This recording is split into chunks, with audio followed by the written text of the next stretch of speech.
নবীজি দুখানা হাত উত্তোলন করে দোয়া করলেন, আল্লাহুম্মা ইহদি উম্মা আবি হুরায়রা, আয় আল্লাহ তাআলা আমি দোয়া করি তুমি দয়া করে আবু হুরায়রার মাকে হেদায়েত নসিব করে দাও। রাসূলুল্লাহ দোয়া করলেন আল্লাহ ওর মায়ের হেদায়েত করে দাও। হযরত আবু হুরায়রা রাসূলের মুখে দোয়া শুনে দিয়েছেন দৌড়।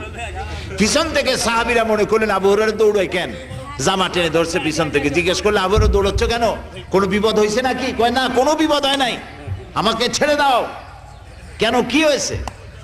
হযরত আবু হুরায়রা বলেন, সাহাবীরা আমাকে ছাড়ো, আমি দৌড়াইয়া বাড়ি গিয়ে দেখতে চাই। আমি আগে দৌড়াইয়া বাড়ি পৌঁছলাম, নাবি বাড়ি পৌঁছবার আগে আল্লাহ নবীর দোয়া আমার বাড়ি পৌঁছায়ছে। এই দুইটা জিনিসের কোনটা আমি দেখতে চাই?